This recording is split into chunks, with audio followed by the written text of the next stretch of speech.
We're going to begin. It's really nice to be here with all of you. And let me see. So we're going to start out. Usually I start a little closer into the screen, but for this particular one. But we're going to just point and flex, point, flex, point, flex. Get your calves warmed up. Get your feet moving. Eliminate the possibility of shuffling one's feet now or ever. And then sit comfortably. And in terms of like, this is like evolutionary yoga is what I call it. So we're going to this place in the Hindu story of the beginning, or I don't know if it's the beginning, but it's like before the beginning, there was always this primordial hum. And it's called the Brahmari Hum. And what you do is you close off your ears, but don't do it quite yet, and you will be humming. Because if you close off your ears, you can't hear me. You'll be humming. And it's like, you think of a bumblebee. Some people call it the bumblebee breath. It's called the Brahmari Hum. And if you read the book Breath, I know Dawn did, the book Breath by James Nestor, he talks about the bumblebee. He talks about humming, and how good humming is for us. And humming helps to raise nitric acid in the nasal passages. Supposedly it's good for you. I'm not sure how. I mean, I don't understand it because I don't have the scientific knowledge to understand it. But what I do know is that humming is very calming. And it's usually you hum when you're happy. So anyway, so we're going to close off, and we're going to do one round of breath humming. From time to time, undo your ear, like uncover your ear and hear me, and then return to your humming, okay? So take a deep breath in, one round.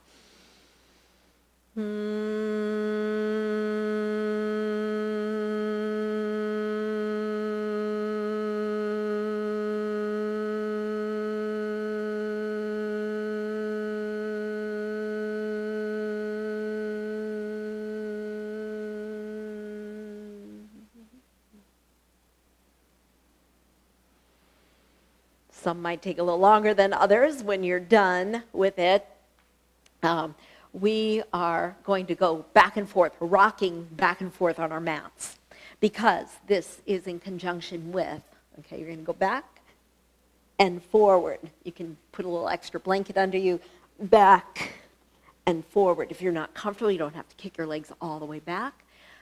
5 billion years ago, the solar system is formed. My numbers may not be precise because I noticed that different websites have different numbers. 5 billion years ago. So I'm thinking of circular global spheres being formed. Planets and moons. Okay. Next time you come up, round your back, bring your head towards your feet, and breathe. Deep breath in and exhale.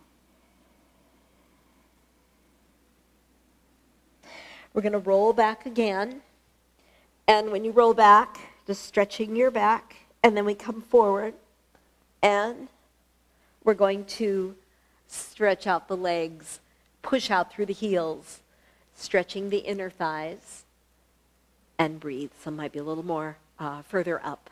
Good.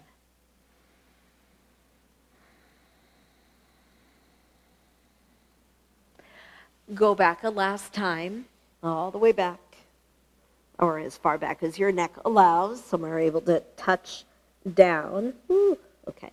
And then come up, and this time your legs are together. You'll extend your arms, breathe in, and then reach for your feet. Lower your head. And stretch your legs. I'll be right back. Come on.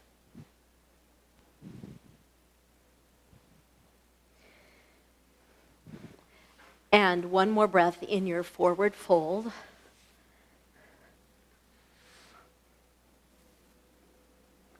And then we're going to extend. Good. And release the arms.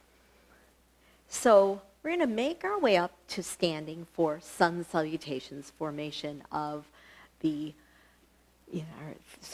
formation of the solar system. So we are at the front of the mat.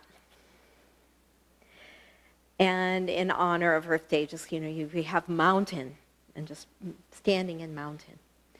And then reaching the arms up and arch back. We'll go kind of slow, so each pose gives you an opportunity to stretch, to breathe, to align. And then softening the knees, reaching behind calves, ankles, and letting your head hang. And then look ahead of you. Lengthen.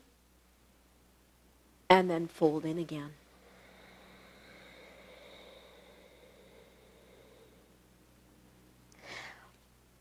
Right foot back and stretching your right hip and breathe.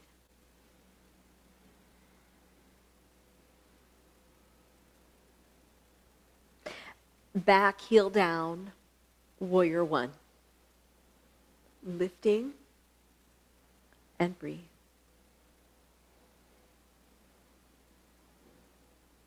Breath in. And then exhale, coming down. And we'll press back, downward facing dog. Shaking out your head. Bringing your feet closer together. You could raise the heels and lower. And again, raise and lower. Plank position. Lower Chaturanga Dandasana all the way down. And press up into Cobra. You could be in Sphinx as well. Breathing in. Exhale. This first time around I'm doing Sphinx. The second round I'll do Cobra. Tops of the feet pushing down. Feel the front of your body long. And then lowering. And we'll add child's pose. So stretching back. Lower your head. And breathe.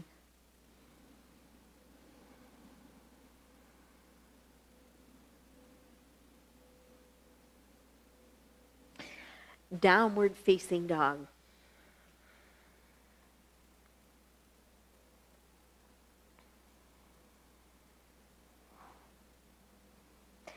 Right leg comes up into the air. Look at your hands. Shift your shoulder forward as your foot comes forward and lower your hip.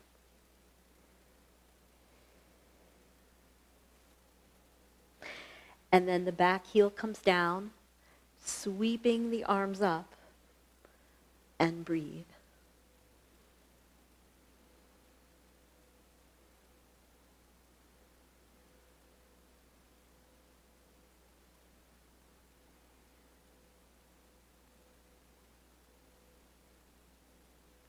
And then lowering and bringing your left foot forward, stretching your back.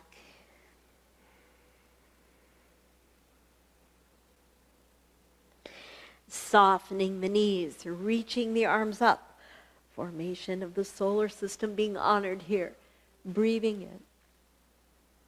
Exhale, and hands are to heart center. Again, reaching up. And arch. Exhale, reaching for the backs of your legs. Look ahead of you. Exhale, folding in. Left foot steps back. Back heel anchored. Warrior one.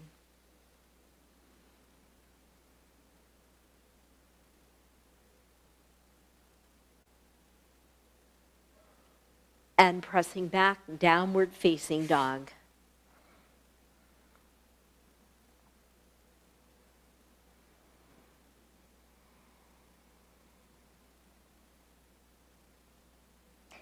Forward, plank. Lowering, Chaturanga Dandasana, and press up into Cobra. And you can stay in the Sphinx if you like. Breathing in. Exhale.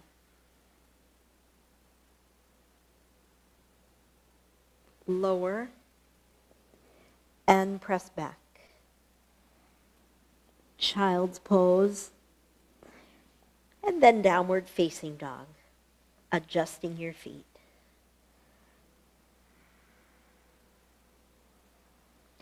Left leg will swing up into the air. Look at your hands, shift foot, shoulders forward. Back heel down. And come up. And breathe.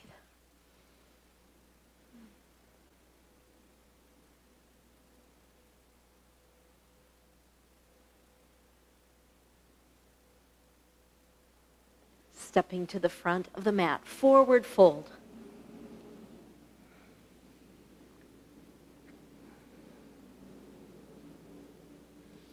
Sweeping the arms out to the sides, come all the way up.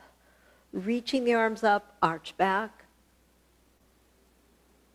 And hands to heart center.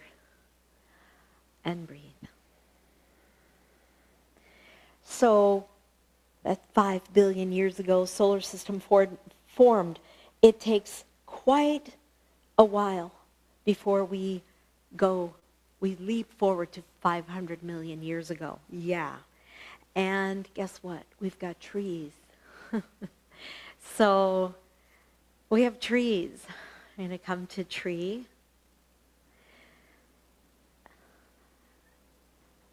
And your oxygen giving and producing. You're extending. Some of you might really love doing tree and you feel balanced and open, and you could also try the lotus tree. You never know. That's just a little more advanced variation. Okay, and breathe. And growing, it's kind of a mythological tree, right? The lotus tree.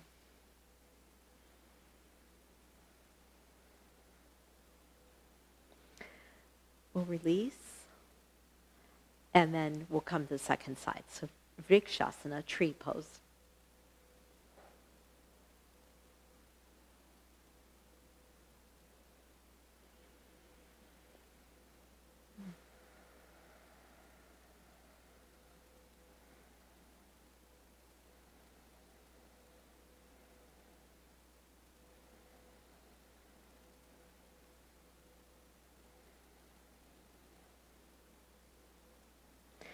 And then, again, some of you are still staying in it. Some of you have your lotus tree. Sorry, some of you came out of it when I said and then. And breathe.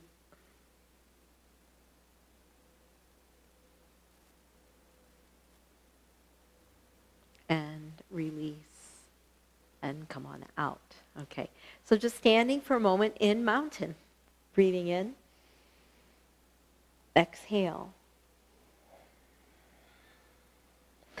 We have, I've heard this called many things, this next one. Reach for your right wrist and come over to the side. And, sometimes bring a leg in front of the other. So I would take my right leg in front of the other.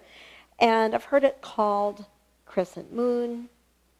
I've heard it called palm tree. It would fit in both categories. So you could, does it look more like a palm tree? Does it feel more like a crescent moon? And whatever you want it to be. Breathing. Exhale. And the second side, so that would be 2 different kinds of crescent moons, because there's the other one where the knee is down, and we're going there soon. So you're reaching for your left wrist and stretching the left side of your body.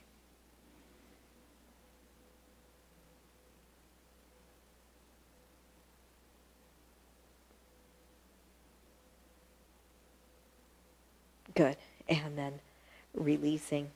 So coming to the front of the mat. And what you'll see is I tried to come up with a sequence that is, let's say that makes sense. But sometimes you'll kind of feel like you're up, down a little more than usual, okay?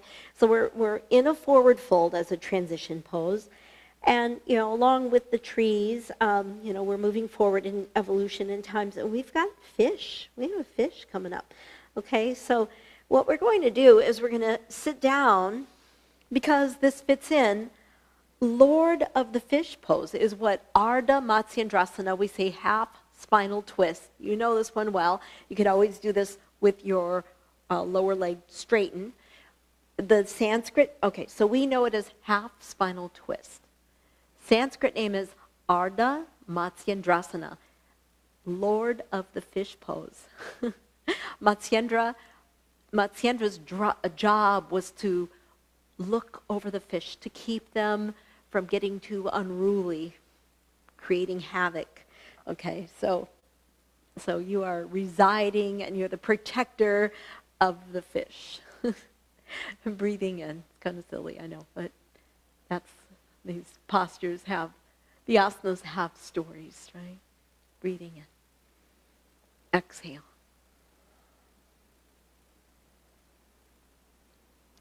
We'll do the other side. Ardha Matsyendrasana, you come over. And as you come across, so maybe your lower leg is straight, and you're going to reach up, inhale, right arm up, right elbow across left knee, and twist.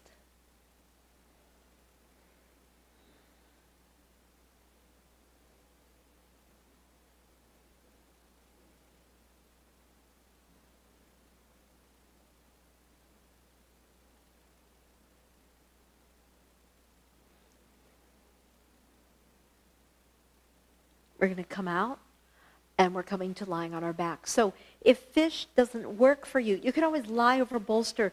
You could be in floating bridge if that's better for your back. See how you can make this work for you.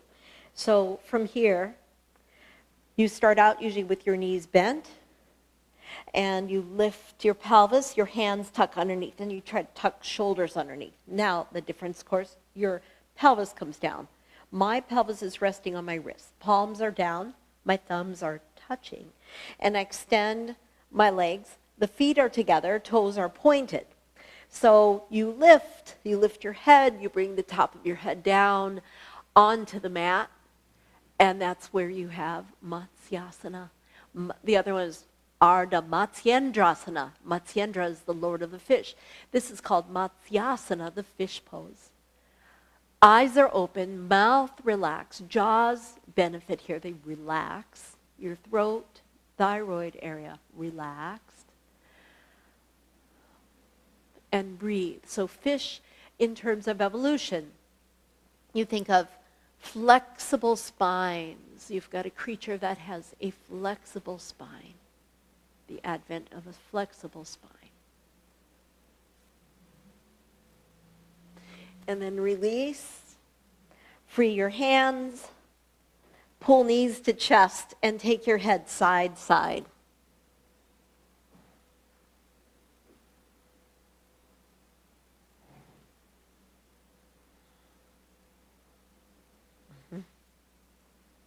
Good. And then we roll up. We also have frogs. Well, now your fish, you are water and land creature, okay? You're showing your adaptability here. So we've got these transitional frogs, right? They transition from water to land. So the toes are touching and you're coming down into frog. Knees are wide. You could be on your elbows or forehead dropping down, stretching the inner thighs.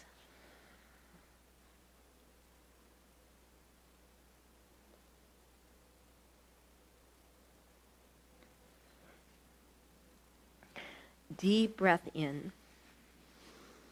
Exhale.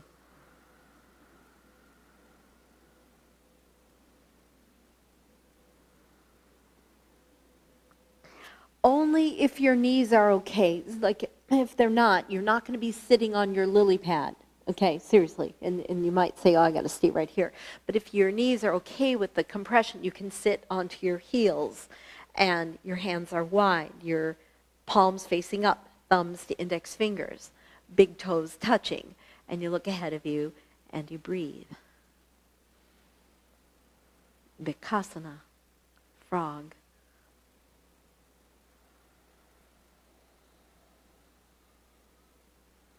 Beka is the frog. And then from here, we're going to straighten the legs out, or you can just come onto hands and knees, straighten out, and so you just release your knees. You push the ball of the foot into the mat, push your heel down. Make sure your foot is on the sticky mat, so it doesn't, if I'm on the floor, I'll slide, but if I'm on the sticky mat, my foot will stay. And then the other way, curling toes under and pushing the heel back.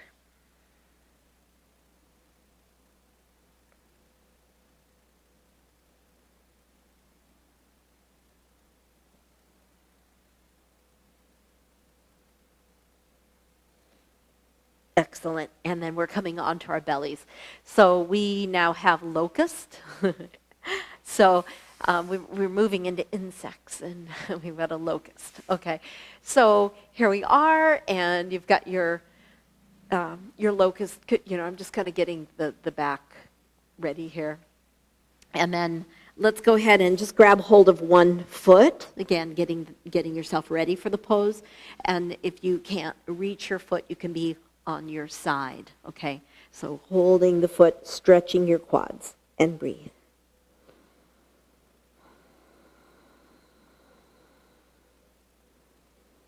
When I work, the true sequence that I have, it's like a 3-hour workshop.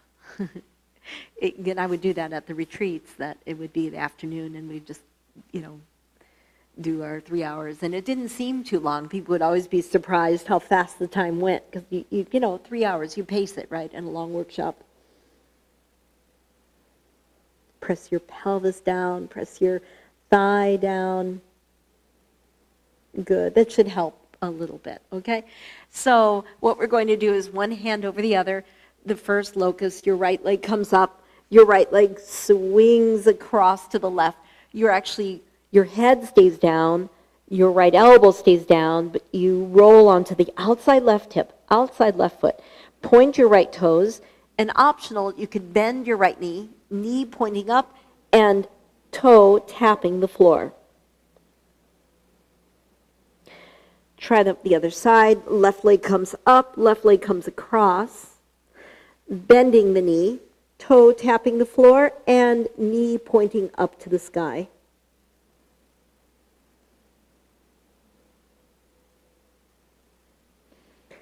And release.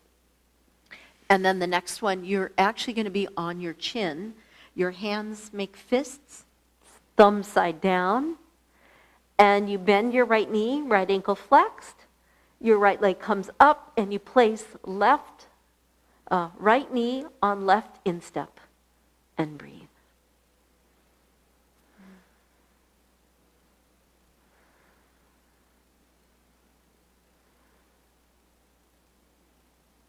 And lower. On the other side, bending your right knee, taking left leg up, pointing left toes, and breathe.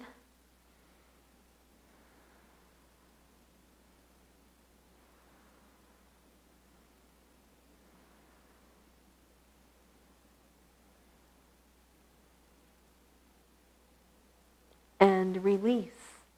And then we'll press back. Child's pose, just stretch out your back. Take a moment to stretch. Mm-hmm. Yes, so we do have snakes coming onto the scene. So you come on to elbows. So once again, it is Sphinx, and you could stay here if you like. You could also extend your arms. Now you're saying, I thought it was snakes. Why do we have a Sphinx? Because in Sanskrit, this is Salamba Bhujangasana. This is the cobra with the raised head. We also have a striking cobra. So we're going to press back. We'll do our striking cobra. So your pelvis is up in the air. Your arms are forward. Your forehead is not quite touching down. You're going to glide forward. This is the striking cobra. You're gliding. And the stronger you are, the closer your head can be to the mat. And then you press your pelvis down, you strike. do that again. Your knees can be closer and together. You go back, and you move forward quickly, and you strike. Be formidable. One more. Come back, head gliding, and strike. Kind of fun. Okay. And though dogs have not entered the scene yet, we're going to go back to downward facing dog and stretch. We have fast forwarded to 250 million years ago, and we now have lizards. So walk your hands a little closer in, bring your right leg up, and right foot steps forward, drop down. That's your lizard.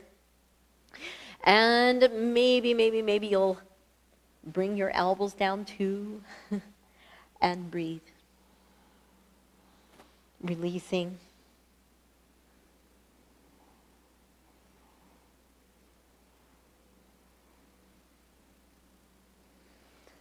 All kinds of lizards out there, right?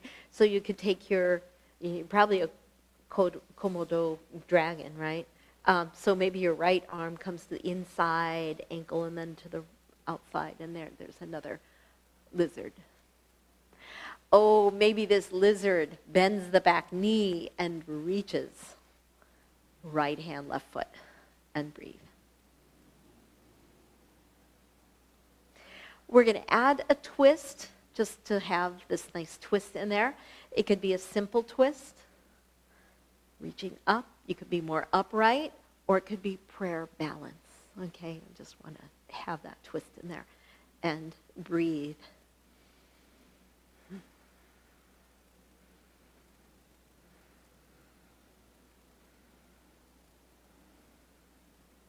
We're going to come out and do the second side. So we'll shift back, downward facing dog, stretching. Left leg comes up into the air. Look at your left hand as you bring your left foot forward. Shoulders have to shift forward with you. And do what you did on the first side. So reptiles making their presence 250 million years ago.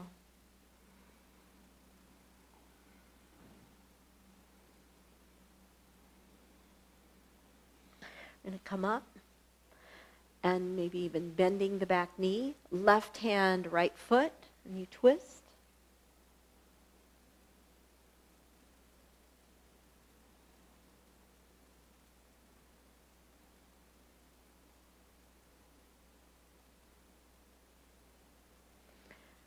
And we'll add a twist. So maybe, I bring my left foot a little closer in, do the variation you did on the first side. I'm doing prayer balance.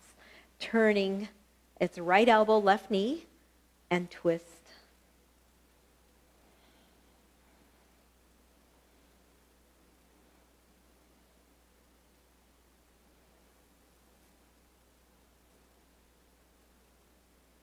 And come on out.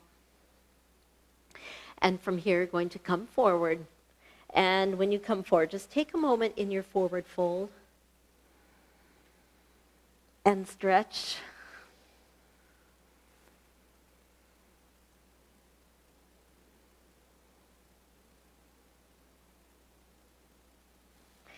And then go ahead and come on up. Sweep the arms up, extend, palms to heart.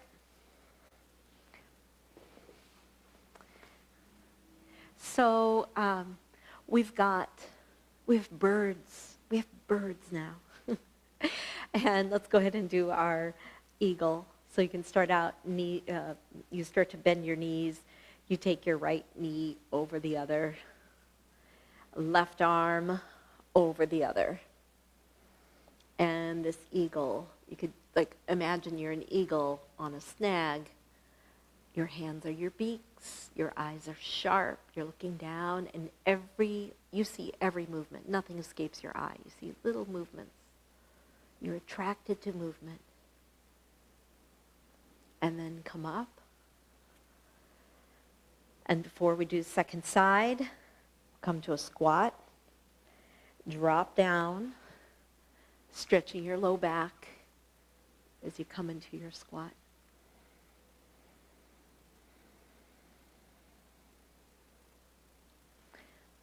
your hands help to push you up. Second side of Garudasana, eagle. Feet are together, knees bending. Remember, there's an easier way, right? Or wrapping. Right arm wrapping. If you stay upright, then you think about your elbows being as high as shoulders. But when you come down, you're lowering your arms. Elbows rest on knee. And there you are in your snag, and you're looking around and breathing.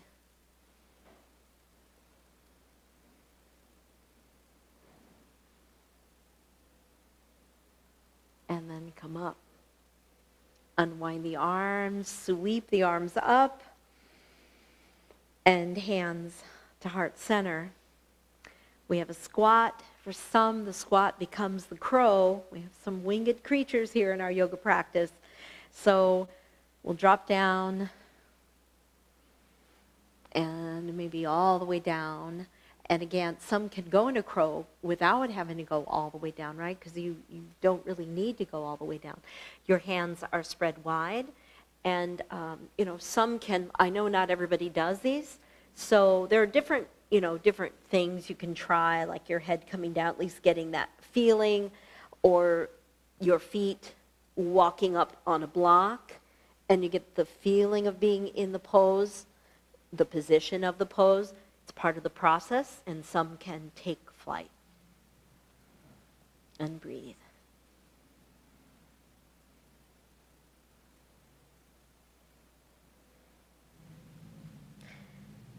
And then you come out. If you're still in it, you could caw.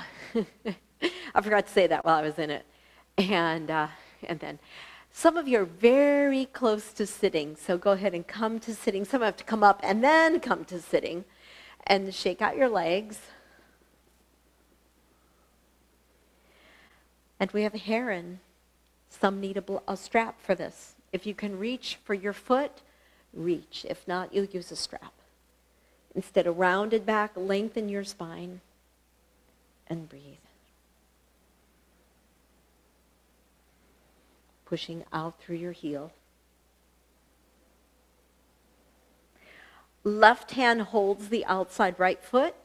The right hand can help you to twist and then gradually extending your arm. And there you are, the heron, in flight, spreading your wings, and breathe.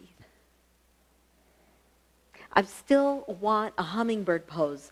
I don't have one. I don't know, but if you come up with one, do share.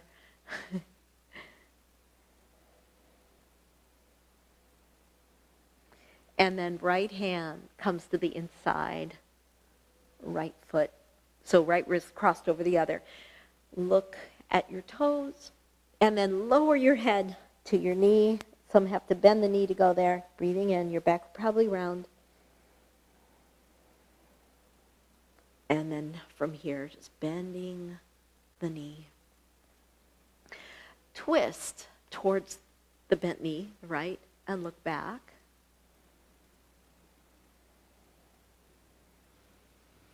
Deep breath in, exhale.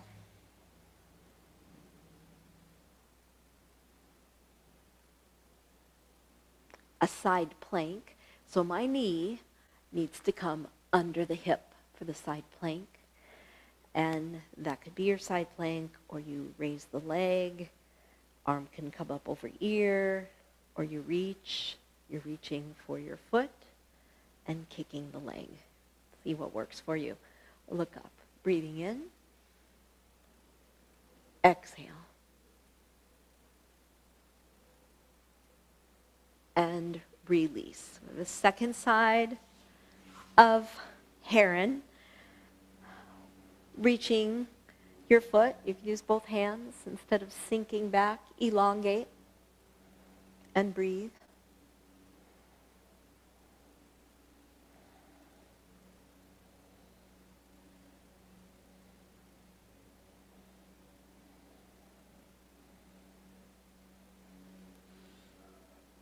Right hand, left foot, turning, twist, looking past your left shoulder. And maybe even allowing your left arm to float.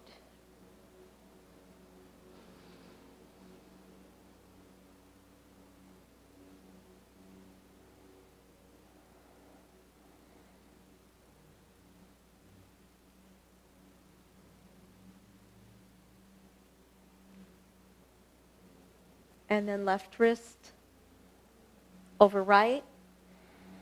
And lower your head, reaching your head to your knee.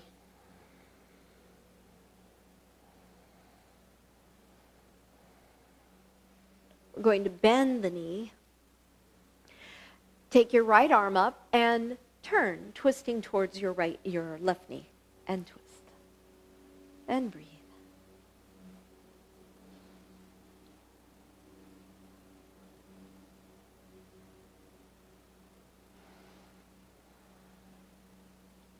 We start to take another sort of flight, right? So you take your left knee directly under your hip.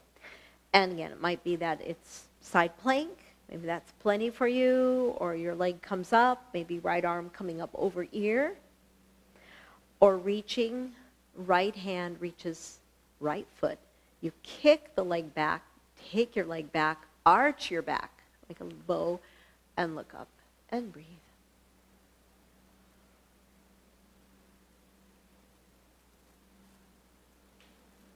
Beautiful. We're going to release, come on out.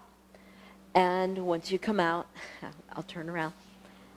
Shaking out your legs, shaking out your legs. Well, we've got the advent of mammals. Oh, yes, indeed. So we're going to come back again. We're going to come on to hands and knees.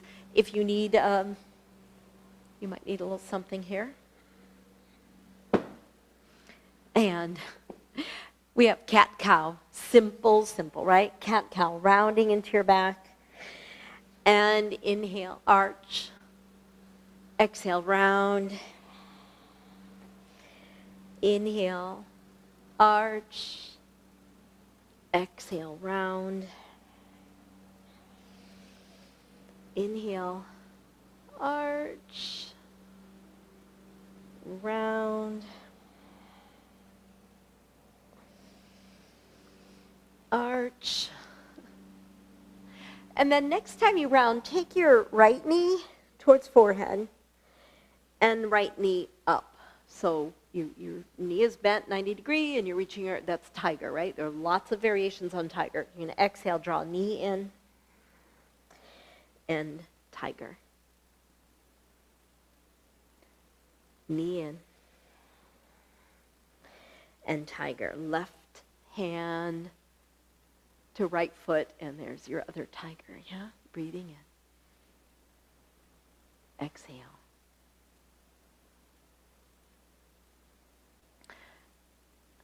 From here, before you do second side, your head comes down. You have hare pose, rabbit pose. The top of your head is down. The arms are clasped fingers. Arms come up. Those are your jackrabbit ears. And you can also walk your knees in towards your forehead. And breathe. Some can get the knees all the way up against the forehead.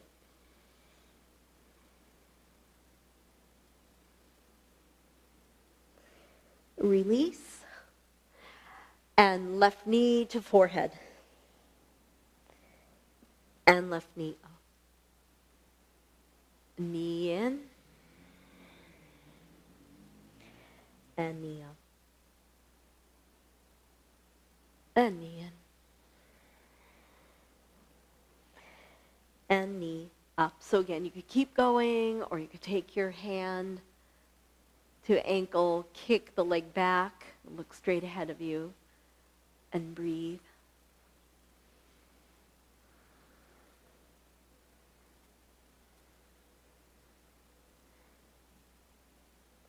Rabbit, hare pose. Bring your head down, clasping your hands, maybe walking your knees a little closer in, and breathe.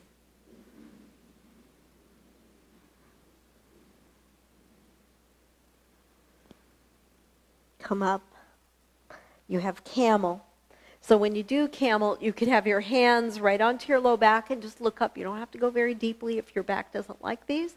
You could also curl toes under, and one hand reaching back, one arm up. And if you're doing half, you could try the other half.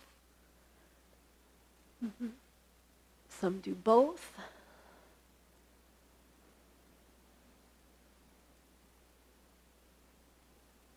And then child's pose, reaching for your heels, lower your head.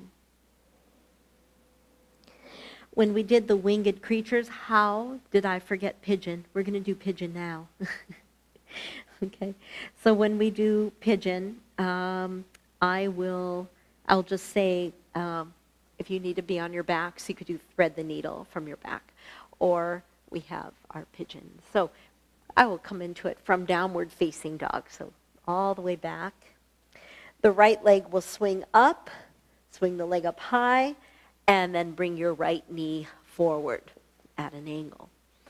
Lengthen the spine. And lower.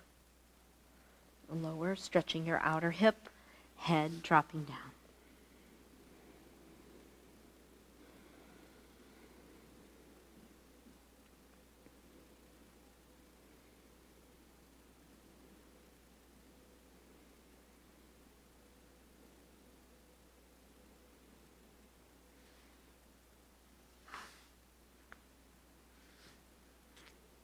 Wally will appreciate that. Julie Bacon and I came up with all these ideas for T-shirts. We never made them. Maybe now I have this Yoga by Fran Gallo studio, I could sell some of the T-shirts. One was, all roads lead to pigeon. Another one was, all roads lead to Shavasana.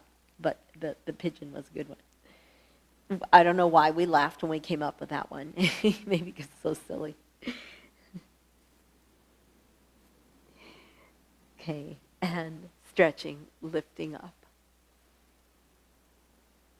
And we'll do second side. So we're going to press back, lengthen your spine.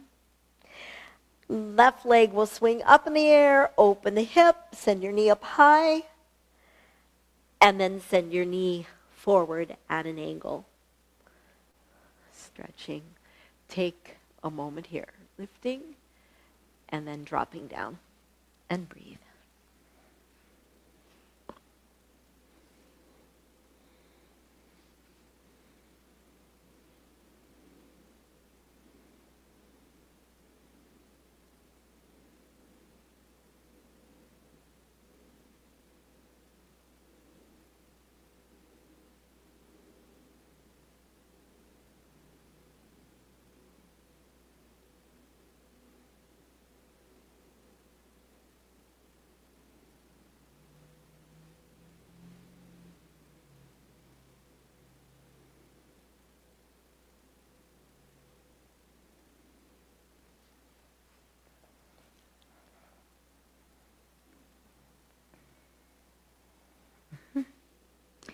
We're ready to come out. You're reaching up. Come on back. Reach. Shake it out, like kind of moving through your legs. We're going to go wide, wide. Come on back. And soften the knees, extending. Palms are up. And hands to heart center. All right. So it is odd that there's no elephant pose. There's the Ganesha grip that we'll do, but not the elephant pose. I need some water. So we do have, it's a wide forward fold that I call the giraffe pose. Okay. So you drink water and I'll go upside down. So you go very, very wide. And we know this one well. It just reminds me of a giraffe at a watering hole. So your feet are wide, and you walk your hands forward. You walk your hands forward. You send your sitting bones back. So you're not shifting your weight forward. You're sending the sitting bones back, and your hands are walking forward. You could shift around. You can make little drinking sounds and breathe.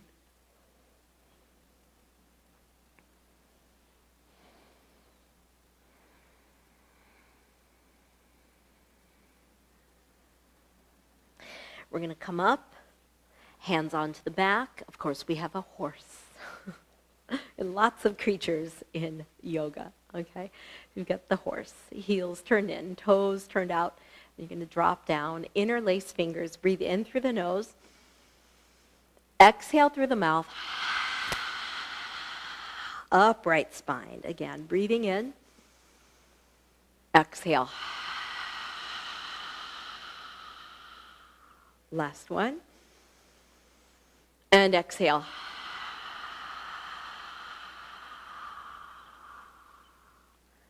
And press, coming on up. Good work. And then feet, heels, toes, heels, toes, heels, toes. There you go. And hands are to heart center. It's taking a moment here in mountain. Mm-hmm. So one more animal I'd like to visit before we get to the humans, one more of our animal kin, I should say, is monkey. Is Hanuman. And I know you're going, oh no, you're looking at the clock, I know it. So there are different ways, okay? Different ways to work this. There is a really cool way with a chair. I didn't, ask you to get a chair, but I'm going to show a way to work it without a chair, and then I'm going to go grab a chair, because some of you might have a chair nearby, and you might be curious about how to work it with a chair. Anyways, it's the splits, so it's not really available to, if I do it in class, sometimes there's one or two people who can do it, right? So what you do is you come into, you could use your blocks, you're in your prop, you're using your blocks as props, you start to walk your foot forward. And that might be it. Good, some of you grabbed a chair. And the other one is you could actually take the block under your buttock if you can get that low. But if you have two blocks, you can do it that way, okay?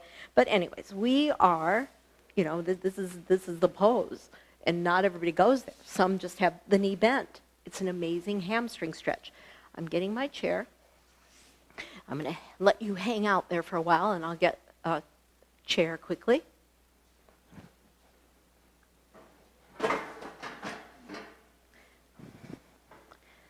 And it's my yoga chair.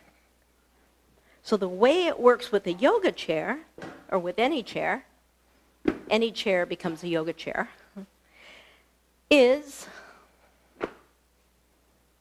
you bring a foot up and you hold.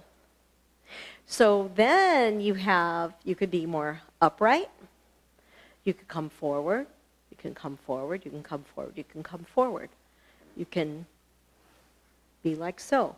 So it just depends on you. I have to move that chair back a little more. So that could be a way of working it. It's a deep hamstring stretch. And then Hanuman takes the arms up. Let's do second side. I know I had you in it for a while. So I'm going to just leave the chair in place, I think. So I can start out second side. I could have the blocks. Not, if you don't have a chair, don't worry about it. Maybe you can inch the foot forward. Some of you can take the arms up, see what works for you.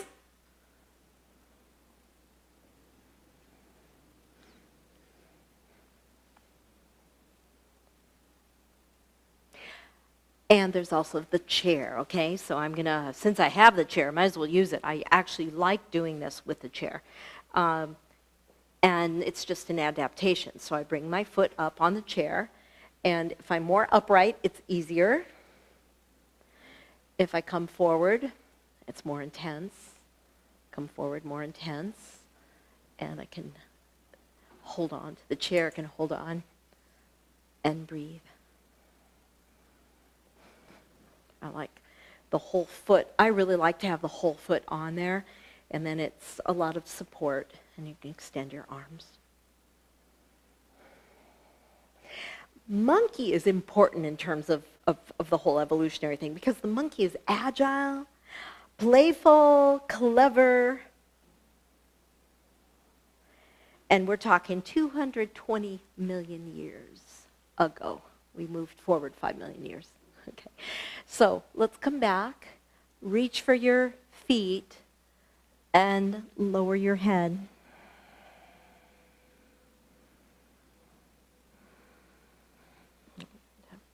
Okay. So we come up. I told you it's a lot of up and down. You come up, and this one, we've come to humans, okay? We have come to humans. We have come to the spiritual warriors. And we'll just do one. You know, here's another take on warriors. So let's go warrior 2. And just extend and be here. Be strong. Don't just hang out. Be strong. And you can think of warrior 2. The note I wrote is, in theory, or like, let's just say, really, warriors have no attachment to winning or losing. Warriors have an agenda. I mean, there's definitely, there's something at hand. You're the spiritual warrior. But according to, like, in the Bhagavad Gita, that's part of the story is there's not a big attachment to winning or losing. That's a very difficult, I think that's a very advanced concept. I mean, that's a lot. So you can bend your elbows, make strong muscles, push walls away from you, breathe. Exhale, spiritual warrior. Righting a wrong or amending a wrong. Yeah, it's a lot. And hands are to heart center. And there's a lot of opportunity for us to be spiritual warriors in today's world. Turning the other foot, bending the knee, bend the elbows, push to walls away from you, extend, and breathe and be the spiritual warrior. Deep breath in. Exhale, your legs are strong right now.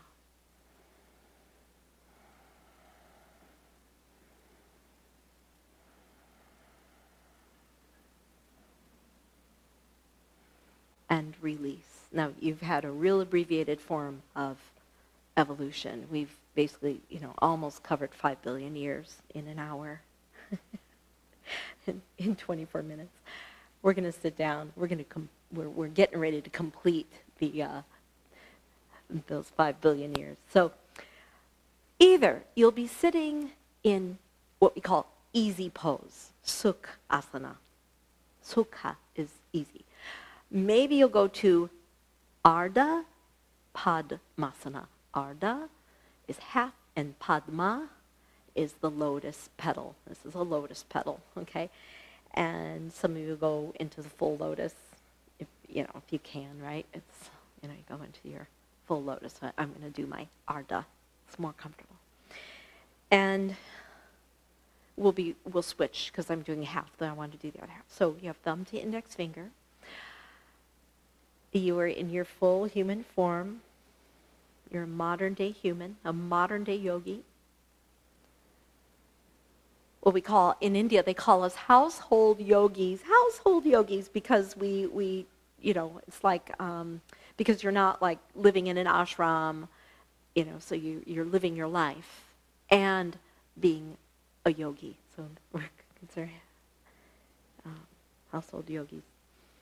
So what I want you to think about, lotus. Lotus is a really important symbol. You're becoming the lotus right now. You're in your human form, but you are celebrating this, the lotus, which represents tapping into your full human potential, awakening, expanding your consciousness, becoming more aware, more awakened. Let's reverse. Padma. What did I read? I said. So Padma.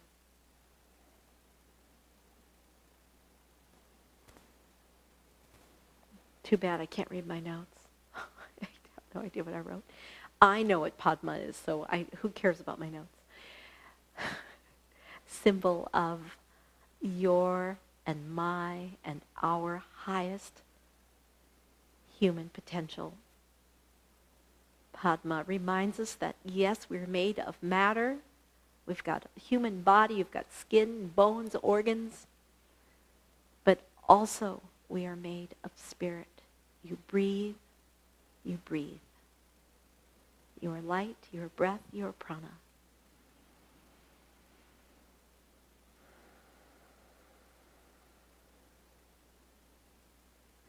The evolution, it represents the evolution of a human being to our highest form. So we're going to lie on our backs. And, if you think about it, I mean, it's kind of like trippy, It's sort of like we're all products of, 5 billion years of evolving. And what do we do with that awareness?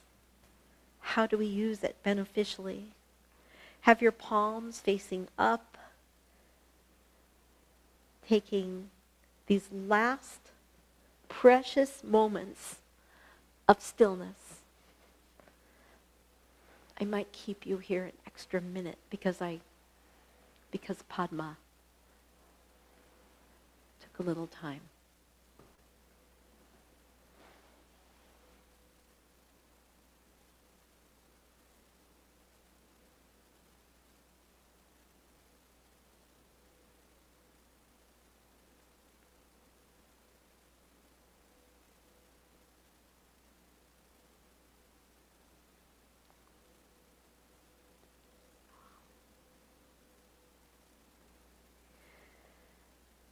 I'll read the poem again also, because you're in Shavasana, you can see the imagery very perfectly. It's called My Heart Soars by Chief Dan George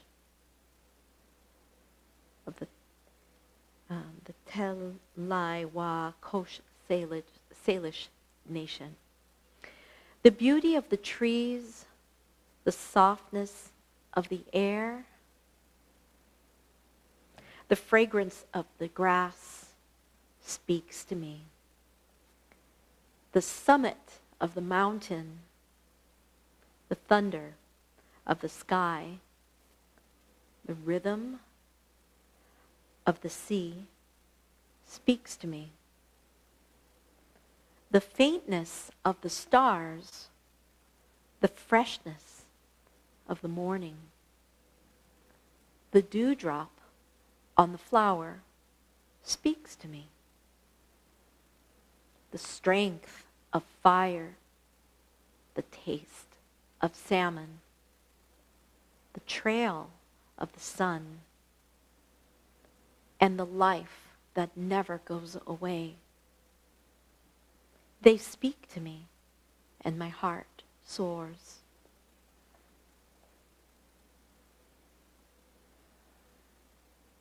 Take a few moments of quiet, relaxing your body.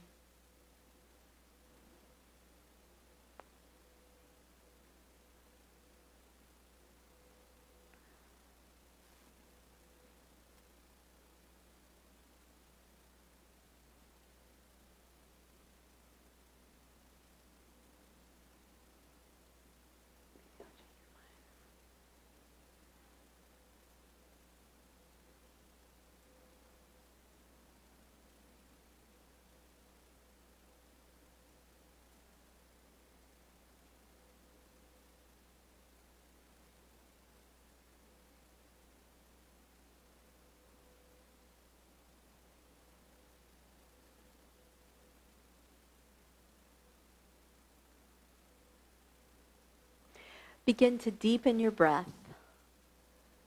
Roll to one side. Make your way to sitting. And you may turn your audios on if you like.